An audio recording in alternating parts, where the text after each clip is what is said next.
Shardul, what's wrong with you? Are you out of your mind? तुमने मेरी बेटी की शादी तय कर दी मुझसे बिना पूछे। इशिता बिल्कुल सही कह रही है। शार्दुल, तुम्हें पता है ना, रमन कोमा में है और ऐसे में करण और रूही की शादी कैसे हो सकती है? हो गया, अब मैं कुछ बोलूं? तो बोलो ना। मैंने जो भी डिसीजन लिया सोच समझ के लिया। मैं पागल नहीं हूं कि इतना बड़ा डिसीजन ऐसे ही ले लूं। हाँ, अगर तुम दोनों से ये बात डिस्कस करता या सलाह मशवरा करता ना, तुम दोनों कभी नहीं मानते। इशिता, इतने दिनों से मैं तुम्हारे परिवार के साथ रह रहा हूं। उनके साथ मेरा एक इमोशनल बॉन्ड फॉर्म हो चुका है, एक इमोशनल कनेक्ट फॉर्म हो चुका है। जब मैं करण और रूही को देखता हूं मुझे बहुत खराब लगता है उन दोनों के। हमारी वजह से वो दोनों आज जुदा हैं। उस दिन मैंने करण और रूही को लैंडिंग इंडिया में देखा। करण ने रूही का हाथ पकड़ा हुआ था, उसे कह रहा था कि वो और इंतजार नहीं कर सकता। रूही भी बहुत उदास थी। मुझे ठीक नहीं लगा और आज जब मैं अपने दोस्त से मिलने गया तो मुझे पता चला कि उसकी बेटी को कैंसर है और शायद वो अपनी शादी तक सर्वाइव नहीं कर पाएगी। तब मैंने डिसाइड किया कि इन दोनों के साथ जो भी हो रहा है बहुत गलत हो रहा है और हमें ये डिसीजन लेना चाहिए। इससे मुझे एक बात बताओ, अगर रमन किसी भी तरह हमें कम्युनिकेट कर पाता तब क्या वो नहीं चाहता कि इन दोनों की शादी हो जाए? और जितना मुझे पता चला है, युग और आलिया की भी शादी हुई थी जब रमन यहाँ पर नहीं था।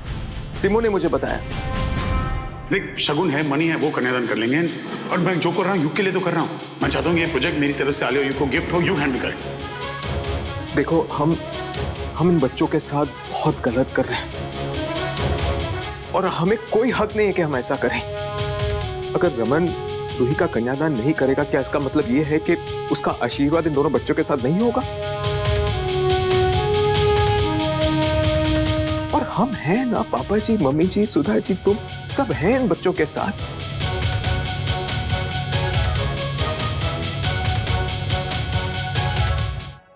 शार्दुल, यू आर राइट, लेकिन फिर भी 1 महीने में शादी, रमन 1 महीने में कैसे रिकवर करेंगे?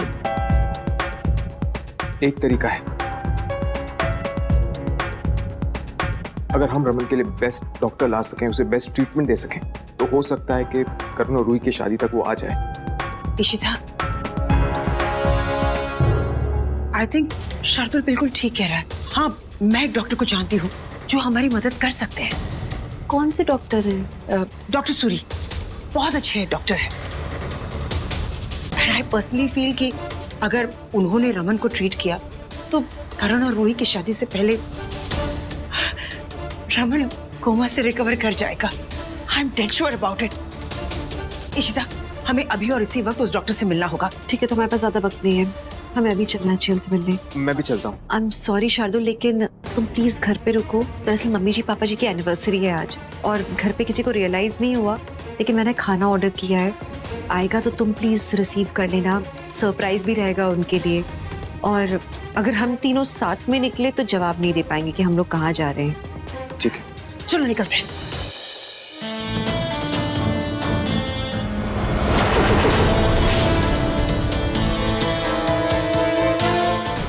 शार्दुल का दिमाग तो ठीक है। ये सब कुछ कहने से पहले उसने एक बार भी नहीं सोचा, अरे कम से कम तुम्हें तो पूछ लेना चाहिए था।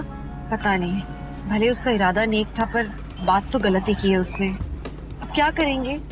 अगर रमन के बिना रूही की शादी हो गई ना, मैं जिंदगी में अपने आप को माफ नहीं कर पाऊंगी। मतलब रमन के होते हुए कन्यादान शार्दुल करेगा? I can't let this happen. और कल को रूही को पता लगेगा, फिर वो मुझे माफ नहीं करेगी कभी भी कि उसके पापा थे। और I don't know what to do. You know what, मैं सोच रही हूँ अगर हम रूही की होने वाली शादी की खबर रमन को पहुंचाने की कोशिश करें, आई मीन इस खबर को अगर हम यूज करें तो हो सकता है कि हम रमन को जगा सकते हैं। हम सब जानते हैं कि रमन की जान में रूही बसी हुई है। अगर हम ये उसे बताने की कोशिश करें कि उसके आशीर्वाद के बिना रूही की शादी नहीं हो सकती, तो हो सकता है कि उसके सबकॉन्शियस माइंड में कोई असर पड़े और वो कोमा से बाहर आ जाए। आप सही कह रहे हो सुधा जी, रमन को वैसे ही बताना तो होगा ही, पर शायद इस बात का उन पर कोई असर हो। We should talk to him. हाँ, Shardul, you are a genius, trust me. बहुत अच्छे तरीके से तूने उस इशिता को फंसाया है। अब रमन को सबके सामने लाने के सिवाय उसके पास और कोई चारा ही नहीं है। बस अब एक बार रमन का पता चल जाए, उसके बाद हम उसको मारकर नीति को यहाँ से लेकर लंदन चले जाएंगे। जीजू, ये सब इतना सिंपल नहीं है। इशिता बेवकूफ नहीं है जीजू, वो इतनी आसानी से हमें रमन का पता नहीं बताएगी। नहीं बताएगी मतलब? जीजू, हमें थोड़ा पेशेंट रहना होगा। मैं इशिता को बहुत अच्छे से जान गया हूँ, वो अपने बच्चों के लिए कुछ भी करेगी। अगर मजबूरी आई वो उन्हें रमन का पता जरूर बताएगी, लेकिन तब तक we have to relax and we have to be alert, क्योंकि अगर हमने एक भी गलती की ना जीजू, इशिता अलर्ट हो जाएगी और फिर वो हमें रमन का पता कभी नहीं बताएगी। You are right. अब अपने मकसद के इतने करीब आकर मैं कोई भी गलती नहीं करना चाहता। शार्दुल, तुझे जो ठीक लगता है वो तू कर। उसे इतना मजबूर करना होगा कि वो खुद रमन को हमारे सामने लाके खड़ा कर दे। ट्रस्ट मी।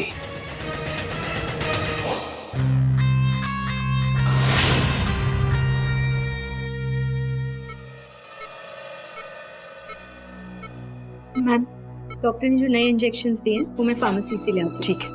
रमन, एक अच्छी खबर देनी है। हमारी रूह की शादी होने वाली है। पता है कितनी जल्दी हो रही है? 1 महीने के अंदर। सुन रहे हो ना आप? प्लीज अब उठो और घर चलो। आप हमेशा कहते थे ना कि रूह की शादी होगी तो आप नाचोगे, दूल्हे की बारात पे भी जाके नाचोगे। अब वो वक्त आ गया है। हमारा तो दूल्हा भी पहचान का है, करण। रमन ने कितने धोखे खाए हैं अब तक प्यार में। फाइनली एक अच्छा लड़का मिला है उसे, जो दिलो जान से चाहता है उसको। She totally deserves this happiness। पर वो एक चीज और डिजर्व करती है रमन, कि उसके पापा उसके साथ हो। रमन, आपको उठ के उसका कन्यादान करना है, सुन रहे हो? आप कन्यादान नहीं करोगे तो कैसे? बहुत हो गया ना, प्लीज उठो ना। ये शादी आपके बिना नहीं हो सकती। Are you listening to me, Raman? You have to be there for this marriage। आपकी बेटी को मैं क्या बोलूं? आप यहाँ पर हो और कन्यादान कोई और कर रहा है। कैसे Raman? She needs you। Ishita, हिम्मत मत हारो। इतनी दूर हम आ गए, अब पीछे नहीं हट सकते। और याद रखो, रमन तुम्हारी बातें सुन रहा है, उसे आवाज दो।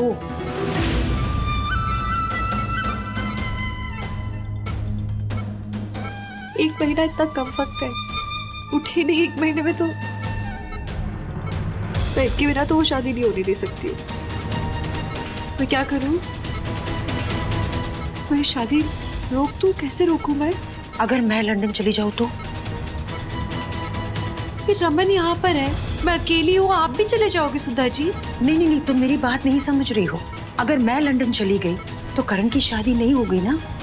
एंड नॉट ओनली दैट, वो नीति के जो स्केचेस है उसके बारे में भी मैं लंदन जाकर इंफॉर्मेशन ले सकती हूँ। मेरा मतलब है कि एक तीर 2 निशाने। हाँ, ये तो पॉसिबल है। और फिर आप करण को क्या बोलोगे?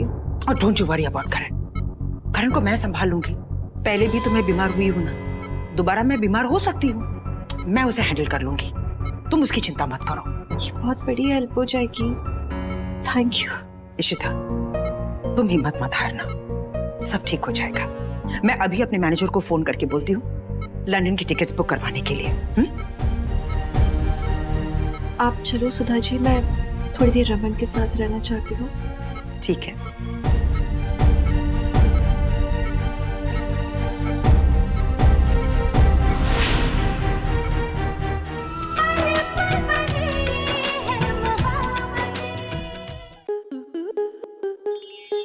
स्टार प्लस के ऐसे ही और बेहतरीन लम्हे देखने के लिए सब्सक्राइब करें हमारे YouTube चैनल को।